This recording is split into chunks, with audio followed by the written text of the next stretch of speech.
이제 이번 다음 주죠. 이제 다음 주 목요일이면 우리 수학 능력 시험이 있습니다. 우리 대학생 대입 시험을 준비하는 학생들이 이제 치러야 되는 가장 큰 관문 중에 하나죠.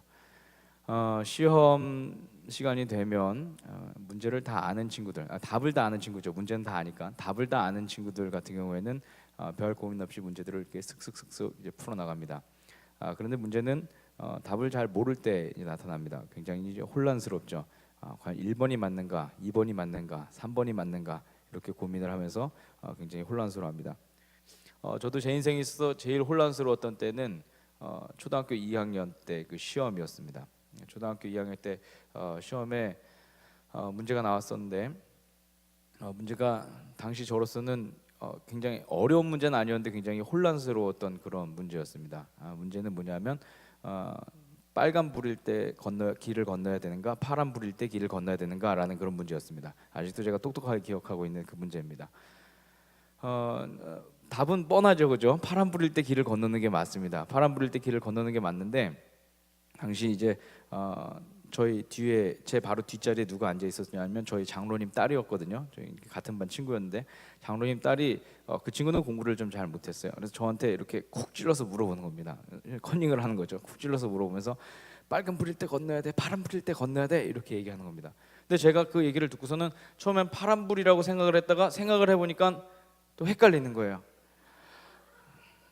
파란 불에 건너야 되나 빨간 불에 건너야 되나 헷갈리는 거예요. 근데 당시 이제 저희 동네가 워낙 시골이어갖고 어떤 게 문제가 있었냐면 신호등을 본 적이 없었습니다. 신호등이 없었어요, 동네에. 신호등이 없으니까 이게 어느 때 건너야 되는지를 잘 모르는 거죠. 저희는 그냥 건너는 거거든요.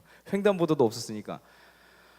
우리 곰곰이 생각을 해보다가 빨간불인 것 같다고 그렇게 얘기를 해줬습니다. 빨간불에 건너야 되는 것 같아.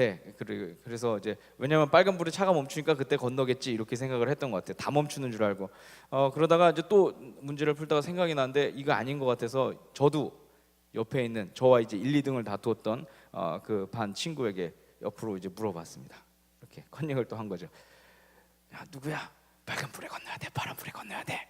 이러니까 그 친구가 한심하다는 듯이 파란불에 건너야 된다고 그렇게 얘기를 해줘서 이제 답을 찾아갔던 그런 기억이 있는데요. 굉장히 혼란스러웠어요. 빨간불인지 파란불인지 모를 때. 오늘 말씀의 제목이 혼돈의 세월 그리고 붙잡아야 될 이야기 이렇게 제가 제목을 잡았습니다. 때로는 우리 인생 가운데서 빨간불인지 파란불인지 뭐에 건너야 되는지 알다가도 헷갈릴 때가 또 있죠. 오늘 우리 말씀 속에서 이스라엘 백성들도 그렇습니다. 분명히 뻔히 아는 것 같은데 마땅히 건너지 말아야 될 그런 불인데 이 사람들은 건너려고 하고 있었고 마땅히 가야 될 그 길이 뻔히 보이는데도 불구하고 그 파란 불을 무시한 채 또 멈춰 서고 있었던 그런 이야기들 오늘 우리가 같이 함께 말씀을 통해서 살펴볼 예정입니다. 오늘 우리가 함께 묵상할 말씀들은 이제 다음 주간에 같이 묵상할 말씀들인데요. 37장부터 41장까지 나오는 그런 말씀들입니다. 시기상으로는 예루살렘 함락을 전후로 일어났던 일들을 우리 가운데 보여주고 있습니다. 따라서 열왕기 하소와 역대하의 말씀들을 같이 읽으시면 더 말씀의 이해가 깊어지겠죠. 다만 이제 예레미야서와 두 역사서들 간의 그 차이를 좀 이야기하자면 그 열왕기 하 그리고 역대하 같은 경우에는 굉장히 큰 시각 안에서 나라의 멸망에 대해서 이제 그 보고 있다라고 한다면 예레미야 같은 경우에는 개인을 중심으로 예레미야 개인을 중심으로 한 그 이야기들을 통해서 그 시대를 이제 보고 있습니다. 마치 그 열왕기 하와 역대기 하에 나오지 않은 에피소드들을 담고 있는 것과 같은 내용이 우리가 이제 다음 주에 묵상할 그 예레미야의 이야기입니다. 또한 그동안 우리가 예레미야서를 쭉 묵상해 오면서 어떤 때는 시드기야 왕에 갔다가 어떤 때는 여호야김 때에 갔다가 이렇게 막 왔다 갔다 했던 때가 있었지 않습니까? 그런데 다음 주간의 말씀들은 어느 정도 시간의 순서에 맞게 그 내용이 이제 전개가 됩니다. 오늘 그래서 그 말씀들을 같이 정리하면서 살펴볼 예정입니다. 먼저 우리가 예레미야서에서 어디쯤을 보고 있는지 우리 같이 함께 살펴봤으면 좋겠습니다. 표를 보여주시겠어요? 네. 예레미야가 총 7개의 그 구분으로 나눠질 수 있는데 그 중에서 이제 저희가 37장부터 볼 예정이니까 왕과 백성에 대한 마지막 경고에 대한 그런 내용이 담겨 있는 부분에서부터 그리고 다음 주 예루살렘의 함락과 그리고 그 이후에 생존자들의 운명이 담긴 그 내용까지 우리가 이제 살펴볼 내용입니다. 예레미야 예언자는 계속해서 남유다 왕국에 임할 하나님의 심판에 대해서 전하면서 그리고 예루살렘 백성들과 남유다가 하나님 앞으로 마음을 돌이킬 것을 계속해서 촉구하고 있었죠. 그런데 사람들의 마음은 계속해서 완고해져 가기만 했었고요. 그리고 이들 안에는 절대로 이 도성은 멸망하지 않을 것이다라고 하는 그런 맹신들이 이들 가운데 있었습니다. 특별히 이들이 유일한 돌파구라고 생각했던 그 외교 정책과 주변 정세들이 이 예루살렘 백성들과 왕과 대신들로 하여금 더욱 그렇게 믿게 했었죠. 우리 함께 예레미야 37장 5절의 말씀, 우리 세번역 성경으로 개역개정 성경이네, 우리 같이 함께 읽겠습니다. 시작. 바로의 군대가 애굽에서 나오매 예루살렘을 에워쌌던 갈대아인이 그 소문을 듣고 예루살렘에서 떠났더라. 자, 오늘 이 말씀은요, 이집트에서 일어났던 일을 우리가 먼저 이해를 해야 됩니다. 애굽에서 일어났던 일들을 우리가 먼저 이해해야 돼요. 그 이집트에서는 여호아스를 폐위하고 여호야김을 유다 왕으로 세웠던 그 바로 느고 2세, 바로 느고입니다. 이 바로 느고가 죽고 그의 아들인 그 푸삼티크 2세가 파라오에 즉위합니다. 이 사람은 이제 성경에 나오지는 않는 사람이에요. 그런데 그가 이제 왕이 된 후에 나일강류에 있던 그 누비아를 침공하는 등 그 세력을 계속해서 키워갑니다. 이제 그동안 처음에 그 바로 느고 때에 한창 잘 나가다가 이 바벨론 느부갓네살 왕 때문에 한번 그 기세가 꺾였지 않습니까? 그리고 난 뒤에 이제 그 국력을 이제 다시금 이제 회복해 나가는 거죠. 그래서 주변 국가들을 이제 하나씩 점령해 가면서 이제 그 푸삼티크스 2세가 그 일들을 이제 해 나갑니다. 그러자 보니까 이들의 행보에 남유다를 비롯한 그 인근 지역의 국가들이 바벨론으로부터 벗어날 것이다라고 하는 그러한 일종의 기대를 갖게 됩니다. 그리고 실제로 바로 푸삼티크의 뒤를 이은 그의 아들 바로 호브라라고 하는 이 왕은 이 파라오는 오늘 말씀에서처럼 예루살렘으로 진군해서 바벨론 군대를 철수하게 하죠. 지금 읽은 예레미야 37장 5절의 말씀이 바로 그런 역사를 보여주고 있는 그런 말씀입니다. 아마도 예루살렘과 이 시드기야 왕은 이 모든 상황들을 보면서 자신들의 뜻대로 잘 풀려가고 있다, 그렇게 생각을 하고 있었을 것입니다. 그래서 예레미야에게 그 모든 일들이 더 잘 풀려갈 수 있도록 기도를 요청을 하죠. 37장 3절의 말씀에서 그 내용들이 이제 나오고 있습니다. 그런데 이 모든 사건은 바벨론과 느부갓네살의 3차 침공을 다시 불러오게 됩니다. 함께 예레미야 37장 7절에서 9절의 말씀 앞에 화면 보면 읽겠습니다. 시작. 나 주 이스라엘의 하나님이 말한다. 너희를 보내어 나에게 물어보도록 한 유다 왕에게 너희는 이렇게 전하여라. 너희를 도우려고 출동한 바로의 군대는 제 나라 이집트로 돌아갈 것이다. 그러나 바빌로니아 군대는 다시 와서 이 도성을 공격하여 점령하고 불질러 버릴 것이다. 나 주가 말한다. 너희는 바빌로니아 군대가 틀림없이 너희에게서 떠나갈 것이라고 생각함으로써 그들은 절대로 철수하지 않을 것이다. 자, 헛된 기대를 갖고 있던 이 시드기야 왕과 예루살렘 백성들을 향해서 하나님께서 앞으로 전개될 그 역사에 대해서 다시금 말씀을 해 주신 것입니다.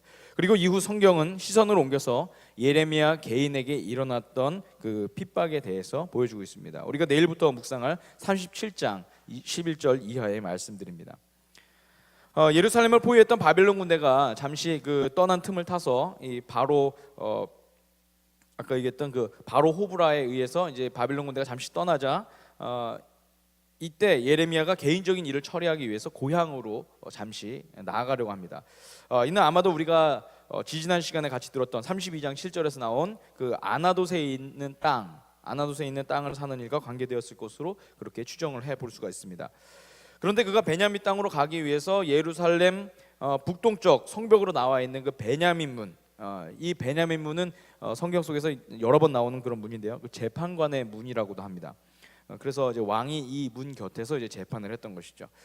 그래서 다른 말로는 이제 한미갓 문 이렇게도 이야기를 합니다. 이 베냐민 문에 이르렀을 때 예레미야에게 대항했던 그 하나냐라고 하는 그 거짓 선지자의 손자 이리야가 예레미야를 붙들고서 억지 누명을 씌웁니다. 이 당시 이리야는 이 베냐민 문의 수문장이었어요. 이 예레미야가 지나가는 이 모습을 보자 자기 할아버지의 원수인 거죠. 자기 할아버지가 예레미야에 대항하다가 이제 할아버지가 이제 그해 죽었으니까 치를 떨고 있을 이 예레미야가 지나가니까 이 예레미야를 붙잡습니다. 그리고 예레미야에게 억지 누명을 씌웁니다. 너 바벨론에게 투항하려 가지, 이렇게 하면서 이제 억지 누명을 씌우고, 그리고 예레미야의 항변을 무시한 채 다짜고짜 그를 끌고 가서 고관들에게 던져버리죠. 고관들에게 이제 데려갑니다. 우리 지난 36장에서 본 것처럼 여호야김 때에는 예레미야를 지켜주려는 고관들이 있었는데 이 시드기야 왕 때로 넘어가서부터는 그런 이들이 완전히 사라져요. 그리고 모든 고관들이 예레미야를 미워할 때였어요. 바로 그런 상황에서 예레미야에게 적절한 죄목을 씌울 기회가 이제 이들에게 생겼습니다. 이 이리야를 통해서 예레미야가 호송되어 왔기 때문에 이 사람들은 이제 이 예레미야를 이번 기회에 잡아서 넣어야겠다, 감옥에 넣어야겠다라는 그런 생각을 하죠. 그래서 그를 서기관 요나단의 집에 있던 지하 깊은 감옥에 가둬놓습니다. 근데 그곳은 굉장히 암울하고 굉장히 험한 곳이었어요. 그래서 그런데 그곳에서 굉장히 오랫동안 이 예레미야가 감옥 생활을 하게 됩니다. 하지만 이후 남유다를 비롯한 주변 정세들은 왕과 고관들이 원했던 대로 흘러가지가 않죠. 바벨론의 군대가 다시 예루살렘을 에워쌌고, 그리고 시드기야 왕은 다시 이 모든 상황들에 대해서 하나님께서 어떻게 말씀하시는가 그것에 대해서 알고 싶어 했습니다. 그래서 다시 예레미야를 불러서 하나님께서 혹시 다른 계시가 있었는지, 혹시 또 하나님께서 마음을 바꾸신 일은 있는지, 이런 기대를 갖고서 넌지시 비밀리에 예레미야를 불러서 그 이야기를 듣습니다. 하지만 예레미야를 통해서 전해지는 하나님의 말씀은 동일했죠. 바벨론에 의해서 예루살렘을 멸망당할 것이고 시드기야 왕은 체포될 것이다, 이렇게 이야기를 합니다. 이미 스스로도 이 시드기야 왕 스스로도 국군이 기울었던 것을 안 것일까요? 아니면 이제 그를, 이 예레미야를 선대하면 하나님의 은총이 있을 것이다, 그렇게 혹시 기대했을 것일까요? 이 시드기야는 예레미야와의 그 대화가 마친 뒤에 예레미야의 요청대로 그를 험한 요나단의 감옥으로 보내지 아니하고 자신의 근위대 뜰에 가두어두면서 약간의 배려를 그에게 베풉니다. 그래서 우리가 며칠 전에 예레미야가 근위대 뜰에 갇혔을 때 그 이야기는 바로 이 때를 이제 배경으로 하고 있는 것입니다. 그런데 이 예레미야를 미워하는 이들이 근위대 뜰에 있는 이 예레미야를 계속해서 주시하고 있으면서 어떻게든 이 예레미야를 넘어뜨리려고 합니다. 그래서 계속해서 왕을 압박을 하죠. 대표적인 인물이 아까도 얘기했던 그 거짓 선지자 하나냐의 손자, 또 다른 손자입니다. 또 다른 손자인 그 유가를 비롯한 그런 이들이었습니다. 이들은 예레미야가 사람들에게 하는 말을 계속해서 문제로 삼아서 이제 죽여야 한다라고까지 왕에게 이야기했죠. 예레미야가 계속해서 바벨론 왕에게 항복해야 된다, 그러면 살 것이다, 이런 이야기를 백성들에게 하고 나니까 이 사람들이 그것에 대해서 이 반역자다라고 하면서 그에게 대역죄의 그 누명을 씌워서 죽이려고 합니다. 결국 아무 힘이 없었던 이 시드기야 왕은 당시에 거의 허수아비의 왕과 같은 그런 존재였습니다. 이 시드기야 왕은 그래서 대신들에게 당신들이 말한 대로 하십시오라고 그렇게 이야기를 하면서 이 예레미야의 목숨을 그들에게 맡기죠. 그리고 예레미야를 맡은 이 고관들은 그를 과거의 물웅덩이였던 그 습기 가득 찬 일종의 지하 감옥과 같은 곳에 이 예레미야를 던져 넣습니다. 그것은 이제 진흙밭이었었죠. 과거에 이제 물웅덩이였으니까 습기가 많이 있었을 거예요. 그래서 고관들은 그곳에서 그를 가둬두어서 굶겨 죽이든지 아니면 병들어 죽이든지 이럴 계획으로 그를 그곳에 던져 넣습니다. 자, 그런데 그때 바로 이런 일을 막아선 이가 한 명 있었습니다. 누구냐면 그 나일강 상류 지역 그 에티오피아 출신인 에벳 멜렉이라고 하는 그 환관이 임금에게 그 일의 부당성에 대해서 이야기를 한 것이죠. 그리고 왕의 승낙을 얻어서 사람들을 데리고 와서 예레미야를 건져냅니다. 이렇게 해서 예레미야는 다시 왕의 근위대 뜰 안에서 예루살렘에 함락될 때까지 지내게 되죠. 한편 예루살렘의 상황을 보면은 계속해서 그 상황이 악화가 되고 있었어요. 성안의 식량이 점점 줄어들고 있었고요. 그리고 결국 시드기야 11년에 이르러서 예루살렘이 함락이 되죠. 우리가 잘 아는 대로 시드기야와 그의 아들들은 도망가다가 붙잡혀서 여리고 광야에서 붙잡혀서 하마 땅 리블라, 당시 이 리블라는 과거 바로 누고가 사령부로 쓰던 그런 곳이었어요. 전략적으로 굉장히 요충지였던 것 같아요. 그곳에 진을 치고 있던 그 느부갓네살 왕 앞으로 끌려갑니다. 그리고 시드기야의 아들들은 시드기야의 눈앞에서 죽임을 당하고요. 시드기야는 자신의 눈이 뽑힌 채 그리고 바벨론으로 끌려가게 되죠. 또한 열왕기 하의 기록을 보면 시드기야 왕 그 일가뿐만 아니라 스라야 대제사장을 비롯해서 당시 종교 지도자들도 바벨론의 반기를 들었다는 이유로 처형을 당하게 됩니다. 결국 예레미야의 입술을 통해서 전해졌던 그 하나님의 모든 말씀들이 다 이루어진 것으로 오늘 말씀들이 이렇게 계속해서 증거를 하고 있죠. 오늘 말씀은 그 뒤를 이어서 예루살렘 함락 이후에 어떤 일들이 또 있었는가를 우리 가운데 보여주고 있습니다. 이것은 이제 열왕기 하나 역대 하에서는 잘 보여주지 않는 그러한 말씀들입니다. 오늘 예레미야서에서만 더욱 자세하게 나오는 그런 말씀이죠. 예루살렘 함락 이후에 그곳에 대한 모든 정리는 느부갓네살의 근위대장이었던 그 느부사라단에 의해서 이루어집니다. 그리고 느부사라단은 예루살렘을 폐허로 만든 뒤에 포로로 끌고 갈 사람들은 끌고 가고, 그리고 그 위에 가난한 사람들은 남겨두어서 남은 농토와 그리고 포도원을 경작하게 하죠. 또한 예레미야에 대해서 이 느부사라든은 굉장히 관대한 처사를 보여줍니다. 느부갓네살로부터도 그러한 명을 받았었기 때문에 느부사라든은 더욱 신경을 써서 이 예레미야를 대우하죠. 그래서 예레미야는 바빌론 포로로 끌려가지 않고 본인의 의지에 따라서 예루살렘에 남아서 남겨진 백성들을 돌보는 그런 일을 맡게 됩니다.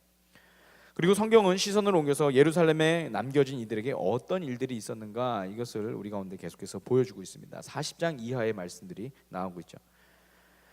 모든 점령될 때에서 어느 정도 이제 처리를 다 마친 뒤 예루살렘에선 더 이상 이제 할 일이 없다라고 생각한 이 느부갓네살은 점령국에 대해서 어느 정도 자치 권한을 부여하기 위해서, 그리고 또 회유할 목적으로 유대인 출신인 그달리아를 그곳의 총독으로 임명을 합니다. 잠시 이 그달리아라고 하는 사람에 대해서 소개를 좀 하면요, 이 그달리아의 할아버지는 사반이라고 하는 그 요시야 왕 시대의 서기관입니다. 이 사반은요 어떤 사람이냐면 요시야 왕 앞에서 율법책을 낭독했었던 그런 사람이에요. 요시야 왕이 그래서 이 사반이 낭독한 그 책, 율법책을 들었을 때 옷을 찢어가면서 회개했던 그런 일, 그때의 그 서기관이 바로 이 사반이라고 하는 그런 사람입니다. 또한 그 그달리아의 아버지인 그 아히감, 이 아히감이라고 하는 사람도 성경에 자주 나오는데, 이 아히감은 요시야 왕의 사절단으로 활동을 하면서 그 당시 발견되었던 그 아버지가 낭독했던 그 율법책에 대한 주님의 뜻을 묻기 위해서 훌다라고 하는 그 여선지자에게 찾아가서 물었던 그런 사람이었죠. 그만큼 이제 요시야 왕이 총애했던 그런 인물이었습니다. 그리고 여호야김 왕 때에는 예레미야의 목숨을 구해주기도 했던 그런 인물이 바로 이 아히감이라고 하는 그런 인물이었습니다. 즉 굉장히 신실하고 명망 높은 집안의 사람이었다. 이 그달리아는 굉장히 신실하고 명망 높은 집안의 사람이었다는 것이죠. 그래서 그는 남은 유대인들에게도 또한 지배자인 그 바벨론 장군에게도 인정을 받아서 남겨진 그 유다 백성들을 위해서 총독의 역할을 감당을 합니다. 이 패망한 유다 지역의 총독으로 임명된 이 그달리아는 미스바로 자신이 머물고 거처를 옮겨서 그곳에서 이제 총독의 일을 보게 되죠. 미스바는 이스라엘 내에서 굉장히 신앙적으로 중요한 그런 장소였어요. 많은 신앙적인 그런 일들이 이곳에서 일어났었죠. 그래서 이 그달리아는 폐허가 된 예루살렘을 버리고 미스바로 이동을 해서 미스바에서 이제 총독 이 업무를 시작을 합니다. 그리고 남은 모든 그 유대의 군대 지휘관들과 그리고 부하들을 모아놓고 바벨론 사람들의 말을 잘 따라야 됩니다. 그리고 바벨론 왕을 섬겨야 됩니다.라고 그렇게 이제 그들을 타이르죠. 그렇게 해야지 이 땅에서 평안할 것이다. 그가 그렇게 전달을 한 것입니다. 사실 이 그달리아의 이 말은요, 일제 강점기를 경험한 이 한국인 정서에서는 그렇게 달갑게 받아들일 만한 내용은 아닙니다. 다 같이 일어나서 무너진 나라를 세우고 다시 독립을 위해서 투쟁을 하자, 이렇게 해도 모자랄 판에 지금 이 상황을 받아들이고 그리고 바벨론에 순종하면서 살자, 마치 그 친인 행위를 하는 것과 같은 그런 행동처럼 느껴지지 않습니까? 그래서 우리 정서에서는 사실 그렇게 느껴질 수가 있어요. 그런데 오늘 이 역사적인 이 부분은요, 예레미야 선지자를 통해서 전해졌던 하나님의 관점에서 우리가 이 사건을 다시 봐야 됩니다. 성경은 민족의 이익을 중심으로 사건과 역사를 보는 그런 책이 아닙니다. 하나님께서 역사의 주관자이시고 모든 상황을 풀어가시는 분이다라는 그런 신앙적인 관점에서 이스라엘 백성들의 삶을 바라봐야 되는 것이죠. 그리고 이들에게 닥친 그 고난에 대해서도 그 원인을 국력의 쇠퇴나 경제력의 저하, 외교의 실패 이렇게 말하지 않고 하나님 앞에서 범죄했다라고 그렇게 이 성경의 기자들은 정의를 내리고 있어요. 이렇게 관점이 다르다라는 것이죠. 왜냐하면 이스라엘 민족은 하나님께서 다스리는 백성이시기 때문이죠. 이 모든 것을 깨닫고 있었던 이 그달리아는 이 문제가 단순히 우리의 독립의 이 문제, 민족성의 이 문제가 아니라 우리가 신앙의 문제가 있었고, 그리고 이 모든 것들이 하나님을 통해서 이루어진 일이다라고 그렇게 믿었던 이 그달리아는 이 모든 상황을 하나님께서 만드시는 상황이니까 그것에 순종해야 된다라고 그렇게 생각을 하고 남은 유다의 백성들을 그렇게 권면하면서 이끌어 나가고 있었습니다. 그리고 실제로 예레미야 40장을 보면 그의 말대로 이 폐허가 된 남유다는 유다 사람들이 돌아오고 다시 농사를 지음으로써 그의 풍족한 여름 결실을 맺을 수 있었다라고 그렇게 전하고 있죠. 예루살렘 멸망 당시가 주전 587년 8월경이었는데 남겨진 열매를 하나라도 더 거둘 수 있는 것이 당시 이 그달리아로서는 굉장히 중요한 그런 일이었어요. 근데 이제 바로 그 일을 이 그달리아가 백성들을 잘 통일해서 마쳤다라고 성경은 그렇게 이제 그달리아가 통치했던 그 기간에 대해서 그렇게 이제 평을 내리고 있는 것이죠. 하나님께서 원하시는 일이 이루어졌다라는 것이 그 열매라고 하는 그 단어 가운데 나타났다는 것입니다. 자, 이렇게 모든 것이 잘 순리대로 이제 풀려 나가고 있습니다. 그런데 그 상황이 이대로 끝나지가 않아요. 왕족 중에 한 사람인 이스마엘이라고 하는 자가 암몬 왕 그 바알리스의 사주를 받습니다. 그리고 그달리아를 살해한 것이죠. 사실 그 이 일에 대해서 미리 이제 요하난이라고 하는 그 사람이 그 낌새를 알아채고 그리고 그달리아에게 이 음모에 대해서 이야기를 해 줍니다. 그달리아가 이 일에 대해서 조심할 수 있도록 이야기를 하죠. 그런데 그달리아가 조금 방심했던 탓일까요? 그는 요하난의 경고를 듣지 않고 그가 마련한 이 만찬 자리에서 이스마엘에 의해서 죽임을 당하게 되죠. 자기가 초대한 그 손님에 의해서 죽임을 당하게 되는 것입니다. 그리고 이 사건이 벌어진 뒤에 요하난의 추격을 받은 이 이스마엘은 암몬으로 도망을 가고요. 그리고 남은 유다 백성들은 바벨론으로부터 보복을 받을까 두려움에 떨게 됩니다. 굉장히 혼란스럽고 어려운 상황들이 이들 남유다 백성들에게 계속해서 일어났다라는 것이죠. 오늘 여기까지가 다음 주에 묵상할 41장의 그 내용들입니다. 예레미야에게 일어났던 일과 개인적인 핍박과 그 다음에 남유다의 멸망과 그리고 남유다의 멸망 이후에 있었던 그런 남유다 백성들에게 있었던 그런 일들에 대한 그런 내용들이 이제 여기 있죠. 그리고 맨 마지막의 이야기로 그달리아에게 일어났던 그 일들로 인해서 또 다시 남겨진 유다인들이 어려움을 겪겠구나라고 하는 그 내용으로 다음 주 이제 말씀이 마치게 됩니다. 자, 여기까지 이제 정리가 잘 되시죠? 네, 같이 잘 가고 계신 거죠? 이렇듯 오늘 우리가 함께 본 말씀은 남유다 말기에 혼란스러웠던 그 상황을 우리 가운데 전하고 있었습니다. 무엇이 옳은지도 모른 채 엉뚱한 곳에서 해결책을 찾으려고 했던 이 정치인들이나 그리고 하나님 앞에 돌아올 생각은 하지 않고 애꿎은 예레미야를 잡으려고 애썼던 그런 종교 지도자들이나 그리고 이미 모든 것이 잘못되어 가는 줄 알고 있음에도 불구하고 그것을 멈추지 못했던 이 시드기야 왕이나 모두 붙잡아야 할 그 한 가지를 외면한 채 썩은 동아줄 하나 붙잡고 아등바등 살아보려고 노력하는 그런 모습들이 오늘 우리가 읽은 그 모습과 말씀 가운데 담겨 있었습니다. 하지만 결론은 어땠습니까? 모두 다 실패로 끝나게 되었죠. 그리고 그로 인해서 이들은 전에 이들의 역사 가운데서 한 번도 경험해 보지 못한 혼돈의 세월을 경험을 하게 됩니다. 예루살렘 성전이 무너지게 되었고요. 그리고 포로로 끌려가서 낯선 곳에서 살아야 됐던 그런 상황.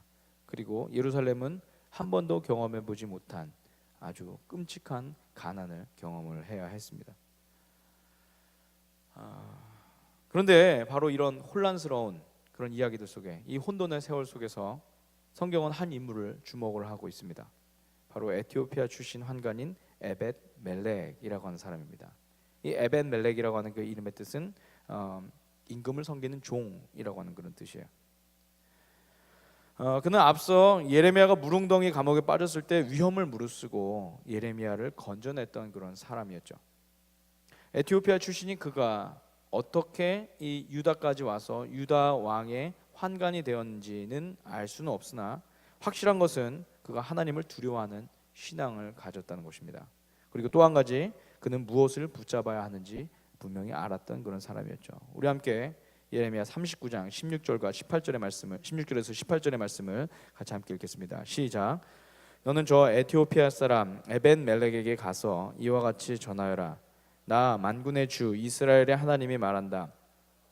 내가 이 도성에 복이 아니라 재앙을 내리겠다고 선포하였는데 이제 내가 한 말을 이루겠다. 이 일이 바로 그날에 내가 보는 앞에서 일어날 것이지만 바로 그날에 내가 너를 건져내어 내가 두려워하는 사람들의 소나기에 들어가지 않도록 하겠다. 나 주의 말이다.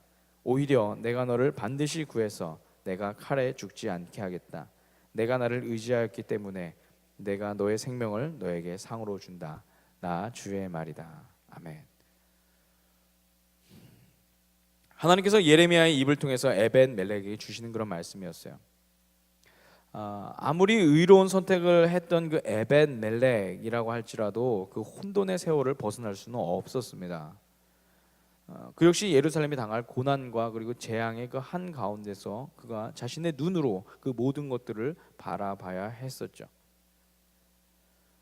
이는 사실 에벤 멜렉의 입장에서도 굉장히 두려울 만한 일이었습니다. 그래서 오늘 하나님께서도 말씀하시지 않습니까? 내가 두려워할 만한 그 일이라고 이야기하지 않습니까? 그런데 중요한 것은 뭐냐면 그 다음에 그에게 주시는 하나님의 말씀이었습니다. 하나님께서는 그 모든 혼돈의 세월을 이 에벤 멜렉도 경험을 하겠지만 하나님을 의지하였기 때문에 하나님께서 그를 구하실 것이다 라고 그렇게 말씀을 하고 있어요. 오늘 우리가 함께 본 말씀, 모든 곳에서 혼란과 재앙의 이야기가 담겨 있었지만 그런데 오직 에벤 멜렉에게만 하나님은 구원의 이야기 하나를 담아 주셨다는 거죠. 모두가 혼란스러워할 때, 모두가 혼돈의 세월을 겪고 있을 때 이 에벤 멜렉도 혼돈의 세월을 겪고 있었지만 그 안에서 그는 남들과 다른 한 가지 하나님의 구원을 그는 가졌다는 것입니다. 우리는 그리스도인들이 혼돈의 시간을 피해가는 사람들이라고 그렇게 생각을 합니다. 그리스도인이 되면 예수님을 믿으면 모든 혼란과 모든 어려움들, 이 모든 것들이 다 없어질 것이다 라고 그렇게 생각을 합니다. 그런데 여러분 과연 그렇습니까? 그렇지 않다는 것은 오늘 이 자리에 있는 우리 모두가 다 잘 알고 있습니다. 그리고 성경도 모든 혼돈의 시간 속에서 하나님의 사람들도 그 자리에 있었다라고 그렇게 기록합니다. 모든 혼돈의 시간 가운데, 모든 어려움 가운데 하나님의 사람들은 한 명도 없었다 그렇게 이야기하지 않아요. 그렇다면 제자들이 돌을 맞을 이유도 없었겠죠. 그렇다면 제자들이 죽을 이유도 없었겠죠. 그런데 성경은 단 한 번도 그렇게 말씀하지 않습니다. 대표적으로 다니엘의 이야기도 그렇지 않습니까? 이 다니엘은 가장 먼저 바벨론의 포로로 끌려갔던 사람 중에 한 사람이었습니다. 이 다니엘은 이 바벨론 느부갓네살 왕이 이 바로 누구와의 싸움에서 이기고 이집트를 침공해 내려갈 때 그때 끌려갔던 사람 중에 한 명이 다니엘이라고 하는 사람이었어요. 그리고 그곳에서 온갖 어려움들과 시험들을 이 다니엘은 겪어야 했죠. 제일 최초로 포로를 경험했으니 이 모든 것들이 어떠한 경험도 없고 아는 사람도 없고 이런 상황 아니었겠습니까? 그런데 이 다니엘은 그 혼돈의 세월 속에서 무엇을 붙잡아야 하는지 알고 있었던 그런 사람이었습니다. 우리 함께 다니엘서 1장 8절의 말씀 같이 함께 읽겠습니다. 시작. 다니엘은 왕이 내린 음식과 포도주로 자기를 더럽히지 않겠다고 마음을 먹고 환관장에게 자기를 더럽히지 않을 수 있도록 해달라고 간청하였다. 사랑하는 여러분, 그리스도인들은 혼돈의 세월을 피해가는 자들이 아니라 혼돈의 세월 속에서 하나님의 말씀을, 하나님을 붙잡는 사람들입니다. 할렐루야. 혼돈의 세월 속에서 마땅히 선택해야 할 것들을 선택해야 하는 것이죠. 혼란스러운 상황 가운데서 자신을 맡기고 자신도 혼란스러운 상황 가운데서 혼란스럽게 살아가는 그런 것이 아니라 그 혼란 속에서 우리를 건지시고자 하시는 그 하나님을 바라보고 그리고 그분의 손을 붙잡는 것, 그것이 바로 우리 그리스도인들이 해야 할 몫이라는 것입니다. 할렐루야. 그 일들이 바로 우리가 해야 할 일이라는 거예요. 요즘 세상이 혼란스럽다고 그렇게 사람들이 많이 이야기를 합니다. 무엇이 옳은지 정확한 가치 판단이 어려운 그런 시대다라고 이야기를 하기도 하죠. 윤리가 무너졌다라고 이야기합니다. 그래서 뉴스만 틀면 정말 과거에는 상상할 수도 없었던 그런 일들이 계속해서 일어나고 있어요. 사랑이 식어버린 시대다라고 그렇게 이야기를 합니다. 그래서 옆 사람과 조금만 마음을 열면 이해할 수 있는 그 일에 대해서도 끊임없는 분쟁들이 일어나고 있는 것이 바로 이 시대의 이 모습인 거죠. 그리고 또 한 가지, 신앙마저도 무시되고 있는 이때, 교회가 돌을 맞고 있는 이때, 그리스도인들이라고 말을 하기조차 부끄러워하는 이때, 바로 이런 혼란스러운 이 세월 속에서, 이 혼돈의 세월 속에서 우리는 과연 무엇을 선택하고 있고 어디로 향해 가고 있는가 말이죠. 그리고 또한 오늘 우리는 우리 자녀들에게 어떠한 신앙을 가져야 한다라고 그렇게 자신 있게 말할 수 있는가 말입니다. 오늘 우리는 과연 이 혼란스러운 시대 가운데서, 이 혼돈의 세월 가운데서 우리는 과연 어떠한 발걸음을 보여주고 있습니까? 1950년 6월 25일 우리 민족의 큰 아픔인 한국 전쟁이 일어납니다. 북한이 기습적으로 남침을 해서 일으킨 전쟁에 참 많은 이들이 목숨을 잃었습니다. 그리고 참 많은 가족들이 영문도 모른 채 이별을 해야 했던 그런 일들이 있죠. 그리고 그 아픔은 오늘 이 시대까지도 계속해서 이어져 내려오고 있어요. 그리고 전쟁 중에 우리가 잊지 말아야 될 것은 많은 그리스도인들이 순교를 했다라는 사실입니다. 그 중에 감리교 감독님이신 김유순 목사님이라는 분도 계셨습니다. 이 김유선 목사님은 평양의 그 남산현 교회를 담임하셨고요. 그리고 서울의 만리현 교회, 그리고 아현 감리교회, 과거에는 이제 과거에는 이제 부가현 교회라고 그렇게 이제 불렀습니다. 이런 곳을 이제 담임하셨던 그런 분이셨어요. 그리고 당시 많은 목회자들로부터, 후배 목회자들, 동료 목회자들로부터 굉장한 존경을 받아서 감리교 감독에 추천되신 그런 분입니다. 그런데 이분이 감독직을 수행하던 중에 한국 전쟁이 일어나게 됩니다. 당시 서울에서 목회하던 그 목회자들 내에서는 피난을 가야 한다, 또 그러지 말아야 한다라는 의견이 나뉘어서 분분하던 그런 때였어요. 하지만 이때 이제 감리교 목사님들 끝까지 서울과 교회와 교인을 버릴 수 없다, 그렇게 결의를 하고 끝까지 남아있기로 그렇게 서로 독려하면서 그 결정을 합니다. 총회에서 그렇게 결정을 하죠. 그런데 상황이 점점 이제 악화되기 시작했습니다. 공산당들이 계속해서 집요하게 종교 지도자들, 특별히 이제 이 목사님들을 계속해서 잡아가기도 하고, 그리고 고문하기도 하고, 그 사람을 때로는 이제 죽이기도 하는 그런 위협들이 계속해서 있었습니다. 특별히 서울 지역 내에서 굉장히 심하게 있었죠. 그러자 이 후배 목회자들을 비롯한 그 주변 목회자들이 김유선 감독님께 피난 갈 것을 권유를 합니다. 상황이 이렇게 혼란스럽습니다. 빨리 피난을 가셔야 되겠습니다. 이렇게 이제 이야기를 하죠. 그때 이 김유순 감독님이 그런 혼란한 세월을 지나고 있는, 이 혼돈의 세월을 지나고 있는 이 주변 목회자들에게 이렇게 권면을 합니다. 내가 감독이 된 것은 이런 일이 있을 것을 하나님께서 아시고 내게 맡기신 것인 줄 안다. 교회들을 버리고 어디로 가겠는가? 주님께서 말씀하시기를 선한 목자는 양을 위하여 목숨을 버린다고 하셨다. 나는 선한 목자는 못 되나 주께서 나에게 감독의 중책을 맡기셨으니 어찌 이 양들을 이리 같은 공산당에게 맡기고 피하겠는가? 나는 양과 같이 생명을 버려 순교할 결심을 하였으니 다시는 권하지 말라. 이렇게 이분이 이야기를 합니다. 그리고 그분의 말씀대로 결국 이 김윤순 감독님은 공산군들에 의해서 납치가 되어서 납북되시고, 그리고 그곳에서 순교하셨다라고 그렇게 전해 내려오고 있습니다. 사랑하는 여러분, 하나님께서는 우리를 혼돈의 세월을 피하라고 부르지 않으셨습니다. 혼돈의 세월 속에서 붙잡아야 할 이야기가 무엇인지를 세상 가운데 보여주라, 그런 사명을 가지고 살아라 라고 하나님께서 우리를 부르셨죠. 여러분 이것을 믿으십니까? 여러분 이것을 믿으십니까? 오늘 여러분의 마음속 가운데 혼란스러운 상황이 있다면 우리가 이렇게 다시 한번 우리의 마음을 좀 점검해 봤으면 좋겠습니다. 혼란스러운 상황 가운데서 많은 곳을 보려고 하지 마시고요, 그리고 많은 곳에 손을 내밀려고 하지 마시고요, 하나님을 바라보길 소망합니다. 바로 그때 에벳 멜렉을 구원하신 하나님께서 하나님의 그 손길 가운데 그를 건지셨던 것처럼 오늘 이 시간, 이 혼란한 이 세월 가운데에서 오늘 우리를 건지시고 우리가 어디로 나아가야 할지를 인도하시며 우리가 무엇을 붙잡아야 될지를 알게 하시고 우리가 어떤 이야기를 따라가야 될지를 깨닫게 하시는 그 은혜로 우리를 채우실 것을 믿습니다. 할렐루야, 할렐루야. 이 혼란한 세월을, 어려운 이 시간들을 우리가 그렇게 함께 지나가면서 오늘 내가 마땅히 해야 할 그 발걸음들을 세상 가운데 보여주는 저와 여러분, 우리 위대한 그리스도인들에게 주님의 이름으로 축원합니다. 우리 같이 함께 찬양하면서 우리 마음을 결단하고